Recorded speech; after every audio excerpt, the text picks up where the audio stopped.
성경 말씀 요한일서 2장 12절로 17절 말씀입니다.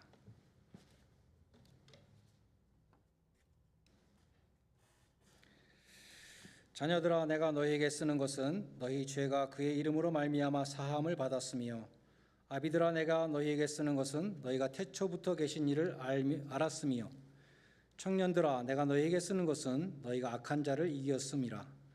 아이들아, 내가 너희에게 쓴 것은 너희가 아버지를 알았으며, 아비들아, 내가 너희에게 쓴 것은 너희가 태초부터 계신 이를 알았으며, 청년들아, 내가 너희에게 쓴 것은 너희가 강하고 하나님의 말씀이 너희 안에 거하시며 너희가 흉악한 자를 이기었음이라. 이 세상이나 세상에 있는 것들을 사랑하지 말라. 누구든지 세상을 사랑하면 하나님의 사랑이 그 안에 있지 아니하니, 이는 세상에 있는 모든 것이 육신의 정욕과 안목의 정욕과 이생의 자랑이니 다 아버지께로부터 온 것이 아니요 세상으로부터 온 것이라. 이 세상도 그 정욕도 지나가되 오직 하나님의 뜻을 행하는 자는 영원히 거하느니라. 아멘. 오늘 본문에 나오는 이 자녀들, 아이들, 청년들, 아비들, 이것에 대해서는 다양한 해석이 있습니다. 그런데 영적인 성숙도에 따른 분류라고 보는 해석이 가장 타당한 것 같습니다. 그래서 자녀들이나 아이들은 초신자를 가리키고, 아비들은 영적으로 장성한 자를 가리키며, 청년들은 영적으로 성장하고 있는 사람들을 가리킨다고 보는 것입니다. 먼저 자녀들 혹은 아이들은 복음을 받아들인 사람들입니다. 요한복음 1장 12절에 보면 영접하는 자 곧 그 이름을 믿는 자들에게는 하나님의 자녀가 되는 권세를 주셨다고 말씀했습니다. 그리스도인이란 자신의 죄가 예수의 이름으로 용서받았음을 고백하는 사람이고, 또한 아버지 하나님이 나의 아버지가 되심을 아는 사람입니다. 이 복음의 기초가 튼튼해야 믿음이 성장하고 장성할 수 있습니다. 그래서 자녀들, 아이들이란 이제 복음을 처음 받아들인 사람들을 가리키는 것입니다. 다음으로 영적인 청년들이란 말씀으로 무장하여 악한 자 마귀를 이길 수 있는 그리스도의 군사들을 가리킵니다. 청년들아, 내가 너희에게 쓴 것은 너희가 강하고 하나님의 말씀이 너희 안에 거하시며 너희가 흉악한 자를 이기었음이니라. 예수님이 마귀의 시험을 말씀으로 물리친 것처럼 마귀의 시험을 하나님의 말씀으로 이길 수 있는 사람, 그 사람이 영적으로 생명력이 넘치는 청년입니다. 마지막으로 영적으로 장성한 아비들이란 태초부터 계신 이를 아는 자라, 그렇게 말씀합니다. 요한이 말씀하는 태초부터 계신 이란 누구일까요? 그것은 예수님을 가리킵니다. 요한복음 제일 처음에 1장 1절에 보면 태초에 말씀이 계시니라. 이 말씀이 하나님과 함께 계셨으니 이 말씀은 곧 하나님이시라. 요한일서 제일 처음 시작한 1장 1절에도 보면 태초에 있는 생명의 말씀에 관하여는 우리가 들은 바요 눈으로 본 바요 자세히 보고 손으로 만진 바라라고 말씀하셨습니다. 당시 교회를 어지럽히던 영지주의 이단이 있었죠. 기독교의 이단인데 기독론 이단이었습니다. 예수님에 대해서, 신성과 인성에 대해서 잘못 가르치는 이단이었습니다. 그러한 이단의 가르침으로부터 교회를 보호해야 되는 리더들은, 장성한 자들은, 아비들은 예수 그리스도에 대한 깊은 지식을 갖고 있어야 했습니다. 영적으로 장성한 자는 예수 그리스도가 태초부터 계신이라는 것을, 그 선제성을 아는 사람입니다. 예수 그리스도는 완전한 하나님이시고 완전한 인간이신 예수님을 제대로 알고 있는 사람, 그 사람이 장성한 사람이라는 것입니다. 요한일서 서론에서 말씀드린 것처럼 요한일서의 주제는 하나님과의 교제라고 그랬습니다. 하나님과의 교제를 막는 세 가지가 있다고 그랬죠. 그것은 죄와 미움과 그리고 예수님에 대한 잘못된 가르침, 이단 교리입니다. 그러므로 예수님에 대한 바른 지식을 갖고 있는 성숙한 사람만이 하나님과의 깊은 교제를 가질 수 있고 예수님을 깊이 사랑할 수 있는 것입니다. 지금까지 살핀 요한일서 2장에서는 예수님을 사랑하는 자는 어떤 자인가를 말씀하고 있습니다. 1절로 6절에서는 무슨 말씀을 했습니까? 예수님을 사랑하는 자는 그의 계명을 지키는 자다, 이걸 말씀했습니다. 7절로 11절에서는 지난 주일에 살핀 것, 예수님을 사랑하는 자는 예수님의 계명 중에서도 특별히 새 계명, 형제를 사랑하는 새 계명을 지키는 자다라고 말씀했습니다. 오늘 본문에서는 예수님을 사랑하는 자는 누구인가? 세상을 사랑하지 않는 자다라고 말씀하는 것입니다.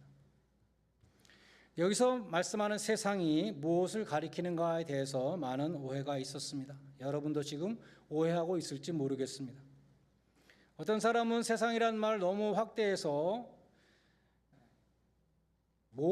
세상의 모든 것을 다 세상이라고 보는 것이죠. 그래서 세상을 사랑하지 말라 그랬으니까 우리는 산속으로 들어가야 된다. 세상과 다 끊어버려야 된다. 수도원으로 들어가는 사람들이 있었습니다. 그들은 세상을 사랑하지 않으려면 세상으로부터 완전히 분리되어 격리된 삶을 살아야 한다고 생각했습니다. 그것이 세상을 사랑하지 않는 순수한 삶이라고 생각했습니다. 그러나 세상을 떠나는 것은 성경의 가르침이 아닙니다. 예수님이 요한복음 17장 대제사장의 기도문에서 제자들을 위해서 기도하실 때 아버지가 나를 세상에 보내신 것처럼 나도 이들을 세상에 보냅니다 라고 기도하셨습니다. 세상을 등지는 것은 크리스천의 올바른 삶이 아닙니다. 예수님은 세상에서 빛과 소금이 되라고 말씀하셨습니다. 종교개혁자들이 맨 처음에 한 중요한 일들 여러 가지 가운데 하나가 수도원 제도를 없애는 것이었습니다. 또 어떤 사람은 세상을 사랑하지 말라는 말을 너무나 축소시켜서 술, 담배, 춤, 카드, 우리를 한 화투겠죠. 이런 것으로 몇 가지로 딱 줄였습니다. 이것을 안 하면 합격이다. 이것을 안 하면 세상하고 상관없는 사람이다. 이렇게 생각한 것이죠. 이것은 세속화의 개념을 너무나 편협하게 축소시킨 생각입니다. 세상은 술, 담배, 춤, 카드 몇 가지로 축소되지 않습니다. 성경이 세상을 사랑하지 말라고 할 때는 그것보다 훨씬 더 넓고 깊은 뜻이 있습니다. 그러면 세상이란 무엇을 가리킵니까? 성경에서 세상은 세 가지를 가리킵니다. 첫째는 하나님이 창조하신 우주 만물이 세상이라고 불립니다. 세상이 헬라어로 코스모스잖아요. 코스모스가 우주를 가리키지 않습니까? 오늘 본문은 이 우주 만물을 미워하라는 말씀이 결코 아닙니다. 만물은 선하게 창조되었습니다. 우리의 몸처럼 하나님이 주신 선물입니다. 하나님이 창조하신 우주 만물과 인간의 몸은 악하기 때문에 미워해야 된다라는 가르침이 바로 요한일서가 적그리스도라고 지칭하는 영지주의의 가르침입니다. 하나님은 만물을 창조하시고 복주시며 가라사대 생육하고 번성하여 땅에 충만하라, 땅을 정복하라, 바다의 고기와 공중의 새와 땅에 움직이는 모든 생물을 다스리라 라고 말씀하셨습니다. 그것을 미워하고 버리라고 말씀하신 적이 없습니다. 그리고 하나님이 우주 만물을 창조하시고 바라보실 때 보시기에 심히 좋았더라, 그 선하다고 말씀합니다. 그래서 오늘 본문은 이 하나님이 창조하신 이 우주 만물을 미워하라는 말씀이 결코 아닙니다. 두 번째로 성경에서 세상은 인류를 가리킵니다. 성경에서 가장 중요한 요절로 꼽히는 요한복음 3장 16절에 보면 하나님이 세상을 이처럼 사랑하사 독생자를 주셨다라고 말씀합니다. 하나님이 세상을 사랑하시되 독생자를 주시기까지 사랑하셨다 했을 때 그 세상은 인류입니다. 오늘 본문은 하나님이 그처럼 사랑하신 인류를 사랑하지 마라, 미워하라는 의미가 또한 아닙니다. 우리는 그러한 의미의 세상을 사랑하고 복음화시키기 위해서 애써야 할 것입니다. 그러면 오늘 본문에서 말씀하는 세상은 무엇인가? 사도 요한이 부정적인 의미로 세상을 말씀할 때 그것은 하나님께 반역하는 죄악된 세상을 가리킵니다. 우리 몸이 하나님이 주신 좋은 선물이지만 성경에서 이 몸을 부정적인 의미로 사용할 때는 육신이나 육체라는 말을 썼죠. 그래서 죄로 물든 인간을 가리킵니다. 마찬가지로 세상은 하나님이 창조하신 것이요, 하나님이 세상을 이처럼 사랑하셔서 독생자를 주셨지만 오늘날 우리가 살고 있는 이 세상은 하나님께 반역하고 타락한 죄악된 세상의 모습을 갖고 있습니다. 요한이 세상을 부정적으로 말씀할 때 그 세상은 그런 신학적인 의미가 있습니다. 칼빈은 그래서 오늘 본문의 세상을 이렇게 정의했습니다. 세상이란, 죄악된 세상이란 하나님을 사랑하지 못하도록 우리의 관심을 뺏어가는 모든 인간들의 제도와 철학과 활동들이다. 하나님을 반역하는 세상, 하나님께 영광을 돌리지 않는 세상, 하나님이 보내신 독생자를 거절하는 세상, 이러한 것이 요한이 말씀하는 사랑하지 말아야 될 세상이라는 것입니다. 하나님을 떠난 이 세상은 사탄의 지배하에 있습니다. 요한일서 5장 19절에 보면 우리는 하나님께 속했지만 이 온 세상은 악한 자 아래에 있다 라고 말씀합니다. 타락한 세상의 모든 사상과 제도와 문명은 인간들로 하여금 조물주 하나님을 기억하지 못하도록 영안을 흐리게 하고 이 세상이 전무인 것 같은 착각에 빠지게 하고 하나님보다 더 사랑하고 싶은 것들을 많이 우리 앞에 갖다 놓습니다. 그래서 하나님을 멀리하도록 부추기는 것입니다. 오늘 본문의 세상은 이처럼 하나님이 없는 무신의 세상, 하나님을 믿지 않는 불신의 세상, 하나님을 거역하는 죄악된 세상을 가리킵니다. 우리는 그러한 세상을 사랑해서는 안 된다는 것입니다. 그러한 세상을 사랑하면 하나님의 사랑을 잃어버리게 된다라고 15절은 말씀합니다. 그처럼 세상의 가치관에 미혹되어서 죄악된 세상을 사랑하고 하나님의 사랑을 잃어버린 자들의 삶의 모습은 어떠한가? 오늘 본문은 그것을 세 가지로 소개하고 있습니다. 그러한 사람은 육신의 정욕과 안목의 정욕과 이생의 자랑, 이 세 가지에 사로잡혀 사는 사람입니다. 먼저 육신의 정욕이란 본능에서 나오는 죄악된 욕심들을 가리킵니다. 건강한 사람이라면 누구나 본능을 갖고 있습니다. 그런 것들은 그 자체로 나쁜 것이 아닙니다. 생육하고 번성하여 땅에 정복하라는 하나님의 명령을 잘 수행하려면 건강한 육신이 있어야 합니다. 그러나 동시에 본능은 절제되어야 합니다. 사도 바울이 고린도전서 7장 31절에서 세상 물건을 쓰는 사람은 다 쓰지 못하는 자같이 하라, 이런 말씀이 있습니다. 필요한 만큼만 아껴서 쓰지 남용하지 말라는 것입니다. 육신의 정욕이란 본능을 남용하는 것입니다. 본능을 절제하지 못하고 본능의 지배를 받는 것입니다. 감각적인 쾌락을 추구하는 삶입니다. 쾌락의 노예가 되는 것입니다. 그것이 육신의 정욕입니다. 두 번째로 안목의 정욕이란 한자 성어가 있는데 견물생심이라 하는 그런 말이 있습니다. 볼 때에 욕심이 생긴다는 것이죠. 눈으로 볼 때 탐심이 생긴다는 것입니다. 성경에 아간이라는 사람이 나옵니다. 여호수아서 7장에 보면 이스라엘 백성이 여리고성을 취할 때 하나님이 여리고성에서 아무 물건도 취하지 말라 그랬는데 아간이라는 사람이 하나님의 명령을 어기고 전리품들을 숨겼습니다. 그 아간의 범죄로 인해서 이스라엘 백성들이 아이성 전투에서 크게 패하게 되는데 아간이 범인으로 잡힌 다음에 이렇게 고백합니다. 내가 시날산의 아름다운 외투 한 벌과 은 200세겔과 금 50세겔을 보고가 있습니다. 보고 탐내어 취하였나이다. 보기 전에는 그렇게 욕심이 나지 않았는데 딱 봤을 때 욕심이 생겼다는 것입니다. 안목의 정욕에 사로잡혀서 하나님께 범죄하게 된 것이었습니다. 세 번째로 이생의 자랑이란 명예욕을 가리킵니다. 그 무엇인가 다른 사람보다 잘났다고 뽐내는 것입니다. 어떤 사람은 출신에 대해서 자랑합니다. 혈통이나 집안에 대해서 혹은 자기가 나온 학교에 대해서 자랑합니다. 지식을 자랑합니다. 돈을 자랑합니다. 근데 야고보서 4장 16절에 보면 너희가 허탄한 것을 자랑하니 이러한 자랑은 다 악한 것이다 라고 하였습니다. 특별히 디모데전서 6장 17절에 보면 부자들에게 말씀합니다. 마음을 높이지 말고 정함이 없는 재물에 소망을 두지 말라.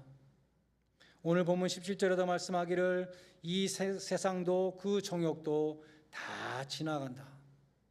덧없이 없어진다는 것입니다. 어떤 사람은 외모를 자랑합니다. 세월이 지나가도 전혀 변함이 없는 그러한 외모는 없습니다. 또 성경은 정함이 없는 돈을 자랑하지 마라. 죽을 때 돈 가지고 가는 사람 없고, 돈 가지고 하나님 앞에 가서 천국에 들여보내달라고 아무 소용이 없습니다. 죽으면 돈이 아무 소용 없습니다. 돈은 자손들에게 남겨주면 된다고 생각한다면 또 오산입니다. 자손에게 돈을 남겨주면 그것이 오히려 독이 되어서 무능하고 타락한 자녀가 되기 쉽다는 것입니다. 부자 3대 못 간다. 부잣집 아들들은 무능한 아들들이 많잖아요. 부모의 재산은 후손들을 오히려 젖먹게 될 수 있습니다. 덧없는 것을 자랑하는 것이 얼마나 어리석은 일입니까? 부도, 재물도, 배움도, 지식도, 사회적인 지위도 무덤 속에 들어갈 때 다 끝나는 것입니다. 이런 것들을 자랑하고 이런 것들을 위하여 발버둥 치면서 사는 사람이 바로 세상을 사랑하는 사람인 것입니다. 예레미야서 9장 23절에 이렇게 말씀합니다. 우리가 무엇을 자랑해야 되는 것인가? 지혜로운 자는 그 지혜를 자랑하지 말라. 용사는 그 용맹을 자랑하지 말라. 부자는 그 부함을 자랑하지 마라. 자랑하는 자는 이것을 자랑할지니 곧 명철하여 나를 아는 것과 하나님을 아는 것과 하나님께서는 인애와 공평과 정직을 땅에 행하시는 자인 줄을 깨닫는 것이라. 나는 이 일을 기뻐하노라. 그리스도인은 출생에 대해서 자랑할 때 중생을 자랑해야 합니다. 부함을 자랑할 때 하나님의 그 크신 은혜 풍성함을 자랑해야 합니다. 지식을 자랑할 때 하나님을 아는 지식을 자랑해야 합니다. 고상한 서클의 멤버라고 자랑하는 것이 아니라 자신의 교회를 자랑해야 할 것입니다. 그리스도인이 자랑하는 명예는 하나님이 주신 명예, 착하고 충성된 종이다. 그것으로 인정받는 것입니다. 사도 바울은 갈라디아서 6장 14절에서 내게는 우리 주 예수 그리스도의 십자가 외에는 결코 자랑할 것이 없다. 그 앞에 보면 사도 바울이 나도 인간적으로 얼마나 자랑할 것이 많은가를 얘기했죠. 그러나 이 모든 것을 다 배설물같이 버리고 내가 깨닫고 보니 예수님의 십자가밖에 자랑할 것이 없더라라고 고백했던 것입니다. 예수님은 특별히 산상수훈에서 하나님과 재물을 겸하여 섬기지 못한다고 했습니다. 재물은 이 세상의 신입니다. 재물은 헬라어로 맘몬입니다. 모든 인간은 하나님을 섬기든지 맘몬을 섬기든지 둘 중에 하나입니다. 하나님을 사랑하든지 세상을 사랑하든지 둘 중에 하나라는 것입니다. 구약의 이스라엘 백성들은 하나님과 바알 사이에서 선택하여야 했습니다. 바알은 풍요의 신이었습니다. 바알은 그들의 맘몬 신이었습니다. 신명기 30장 19절에서 모세가 하나님께 순종할 때 받는 모든 축복과 불순종할 때 받을 모든 저주를 다 말한 다음에 결론을 말씀했습니다. 내가 오늘날 천지를 불러서 너에게 증거를 삼노라. 내가 생명과 사망, 복과 저주를 내 앞에 두었은즉 너와 네 자손이 살기 위하여 생명을 택하라. 그 택함이 바로 영안입니다. 정함이 없는 재물을 섬길 것인가, 영원한 생명을 주시는 하나님을 섬길 것인가, 이것을 분간하는 것이 영안이라는 것입니다. 안목의 정욕으로 탐욕으로 영안이 흐려질 때 우리는 부자 청년과 같이 재물을 택하고 마는 것입니다. 그래서 예수님은 눈이 밝아야 된다라고 말씀하셨습니다. 우리는 삼손을 잘 알고 있습니다. 하나님은 삼손을 세워서 이스라엘을 구원하는 사사로 삼으셨습니다. 하나님이 특별한 은총을 주셔서 나귀 턱뼈 하나로 블레셋 사람 1000명을 무찔렀습니다. 그러나 삼손에게는 약점이 하나 있었는데 바로 육신의 정욕이었습니다. 삼손은 정욕을 억제하지 못하고 방탕한 생활을 했습니다. 결국 들릴라라는 여인의 무릎에서 하나님이 주신 능력을 빼앗기고 맙니다. 두 눈이 뽑히고 옥에 갇혀서 맷돌을 갈고 사람들 앞에서 재주를 부리는 비참한 신세가 되었습니다. 삼손은 그처럼 비참한 상황 속에서 하나님 앞에 마지막으로 기도를 했습니다. 하나님이여, 한 번만 더 나를 도와주십시오. 내 두 눈을 뺀 블레셋 사람들의 원수를 갚게 해 주십시오. 삼손은 지금 자기가 아무 힘이 없다는 것을 깨닫고 비로소 기도했습니다. 삼손이 그런 엄청난 힘을 가지고 왕성하게 자기의 힘을 믿고 뛰어다닐 때는 기도했다는 기록이 없습니다. 지금 이렇게 비참하게 아무 힘도 없는 이 상황 속에서 회개하고 기도를 했습니다. 하나님은 삼손의 마지막 기도를 들어주셨습니다. 살아계신 하나님의 권능을 다시 한번 보여주셨습니다. 그래서 삼손은 인생의 마지막을 승리로 장식할 수 있었습니다. 이렇게 삼손의 최후는 영광스러웠지만 우리에게 아쉬움을 남깁니다. 삼손이 미리 깨달았더라면 얼마나 좋았을까. 하나님을 떠나서 세상과 짝하여서 그렇게 제멋대로 살아가다가 어쩔 수 없는 비극적인 종말에서 죽기 직전에 하나님을 찾는 사람처럼 그러한 모습을 볼 때 얼마나 안타깝습니까? 이 시간 스스로에게 질문해 볼 수 있기를 바랍니다. 우리는 죄악된 세상을 사랑하고 있지는 않습니까? 육신의 정욕과 안목의 정욕과 이생의 자랑 속에 사로잡혀서 살아가고 있지는 않습니까? 정함이 없는 재물에 소망을 두고 재물을 위해서 살아가고 있지는 않습니까? 우리는 지금이 회개할 시간일 것입니다. 삼손과 같이 뒤늦은 회개를 하지 않기를 바랍니다. 더 늦기 전에 돌이키고 탐심을 따라 사는 인생이 아니라 하나님의 뜻을 따라서 하나님의 뜻을 행할 수 있는 저와 여러분의 일생이 될 수 있기를 주님의 이름으로 간절히 축원드립니다. 기도하시겠습니다. 시간 통성으로 잠시 기도할 수 있기를 바랍니다. 죄악된 세상을 사랑하는 사람에게는 하나님의 사랑이 없다 그랬습니다. 이 시간 기도할 수 있기를 바랍니다. 우리에게 순간과 영혼을 분별할 수 있는 영안을 주시옵소서.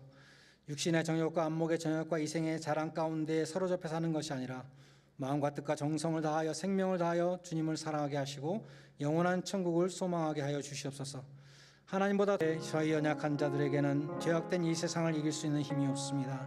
하나님, 우리에게는 눈에 보이는 아버지 욕심을 따라 살아가는 아버지는 재물이 나에게 행복을 준다고 생각하고 이 세상의 명예가 명예를 추구하고 살아가는 그런 모습 가운데 살아갈 때가 너무나 많이 있습니다. 하나님 아버지, 주님의 귀한 사랑을 늘 아버지 우리 가운데 부어 주시옵시고 우리의 영혼을 밝게 해 주셔서 영혼과 순간을 분간할 수 있는 영혼을 허락하여 주시기를 간절히 소원합니다. 순간을 따라 사는 자들이 아니라 영원한 생명을 주시는 하나님을 위해서 주님의 뜻을 행할 수 있는 저들 될 수 있도록 도와주시고 영원한 천국에 우리의 소망을 둘 수 있도록 도와주시기를 간절히 소원합니다. 우리 마음 가운데 하나님보다 더 중요한 것이 있습니까? 하나님보다 더 사랑하는 것이 있습니까? 하나님보다 더 중요한 것이 있습니까? 하나님, 이 시간 그 모든 우상들을 제하여 버릴 수 있도록 도와주시고 주님을 우리 마음 중심의 보좌에 모시고 주님만을 섬기며 주님의 뜻을 행하여 살아갈 수 있는 저희들이 되게 하시기를 간절히 소원합니다. 아버지, 우리가 이 짧은 세상, 덧없는 세상을 살아가는 동안에 덧없는 것을 추구하며 덧없는 것을 사랑하는 것이 아니라 하나님의 뜻을 행할 수 있도록 도와주시고 영생에 비추어 짧은 생애를 살아갈 수 있는 저희 모두가 될 수 있도록 도와주시옵소서. 예수님의 이름으로 기도드립니다. 하나님 아버지, 저희 연약한 인간들은 세상을 이길 수 있는 힘이 없습니다. 육체의 정욕과 안목의 정욕과 이생의 자랑 앞에 무릎을 꿇을 때가 많이 있습니다. 우리를 불쌍히 보시고 도와주시기를 기도합니다. 영안을 밝혀주셔서 세상과 재물의 덧없음을 깨닫게 해주시고 오직 하나님의 뜻을 행하게 하시며 영생에 비추어서 짧은 남은 삶을 살아가게 하여 주시옵소서. 예수님의 이름으로 기도드리옵나이다.